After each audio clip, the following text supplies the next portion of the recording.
inspires me every single day. In a more general term, it would be those who impact others, so give a service to others, but more specifically, it would be my dad. My mother inspires me. She's probably the greatest influence of my life right now. My parents.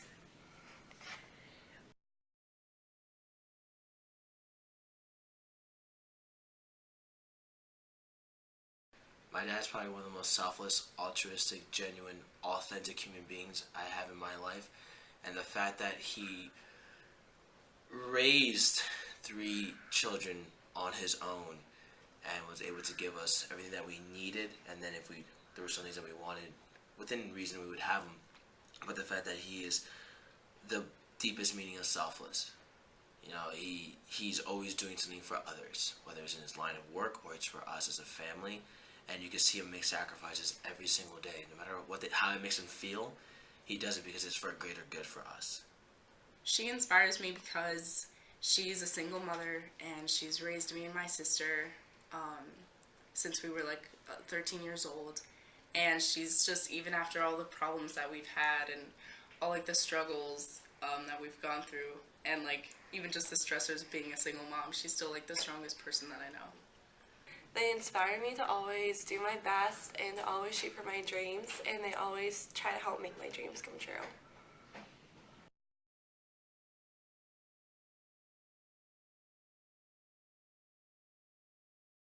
Oh, helping others, a service for others. It's the biggest reason why I chose the major that I chose, phys ed, health ed. I love being, my favorite word is would be like catalyst. I love being a catalyst for others, being that kind of change, that speed up reaction to help someone who's may not be having the best day or the best time at that moment in their life, and making it better so that they can get to where they want to get to, so that they can impact other people as well. It's kind of that domino effect. I love being able to impact someone so that they can keep impacting others. Probably teaching people. I'm an education major, and just giving the opportunity to teach to the coming generations and to give them hope and knowledge that they can change the world and everything fuels me to think that I'm making a difference also. And yeah. When I see my parents proud of something that I did, even if it's just like a small task, and just a smile on their face.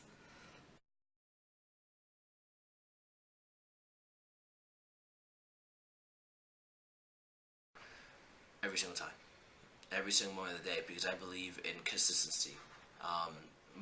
It's not. I think a big societal problem is that people aren't consistent in what they do. I believe that the same person, you have to be the same person when everyone's watching and when no one is looking. And if you can be the same person throughout the entire thing, then you are consistent. You are authentic. You are a genuine person. It's not to speak bad about those who aren't, but just because of who I am, I believe in being consistent at every time period of your life, whether I'm talking to an employer, whether I'm talking to a child, whether I'm talking to friends, whether I'm talking to family, whether I'm talking to coworkers or wrestlers or whoever it is. I mean, obviously it changes a little bit with each one, but overall, the overarching spectrum is that I'm consistent the entire time, so in every aspect of my life. I'm probably the truest me when I'm surrounded by people that I love and people that are really positive and happy, because I mean, I think that those qualities that they have bring out the better qualities in me, and I think that your truest self is your happiest self. So, When I'm with the people that know me best, so I can be the best person I am.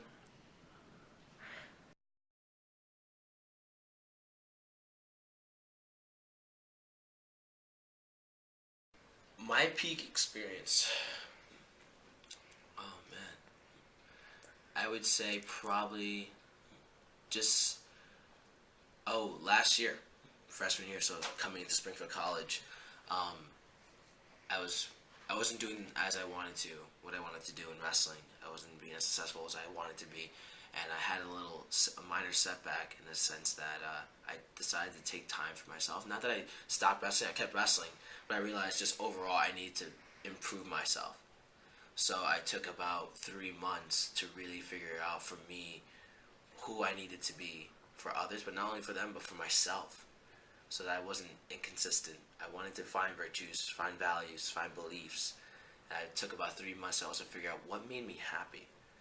And I realized that when I figured out what made me happy and how to do that, how to go about it, those 3 months, like after those 3 months, I ended up being so much happier. And that was the biggest breakthrough in my entire life. I was, yeah, for moments I was happy when I was younger, but overall, I wasn't as happy. I was always stressed out all the time. I was always anxious for things, but in the wrong way.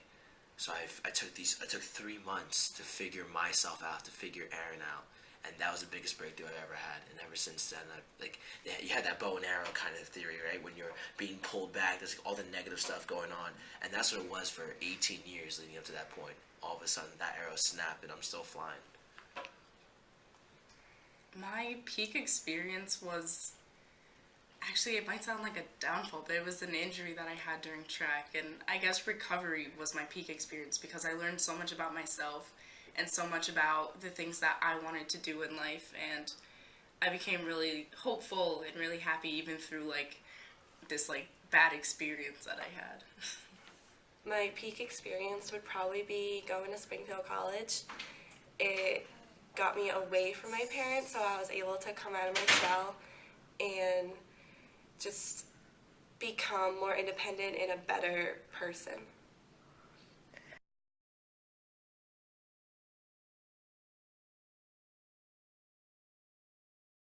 Roller coaster.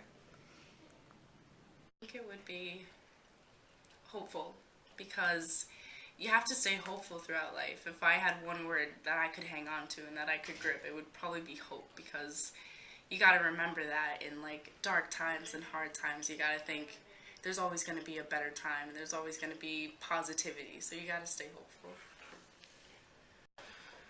Maktub. Maktub is a word I learned from a book called The Alchemist by Paulo Coelho, and it translates to "It is written." It is written.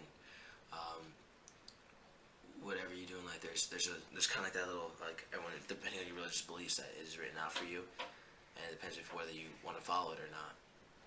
And I believe that everything that happens in your life is happening for a purpose. It is written for a purpose. It's up to you to figure out the lesson.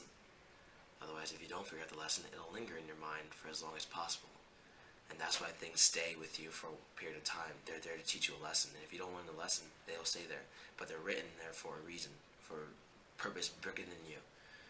So maktub is my favorite word, and it's the word I'll live by for the rest of my life.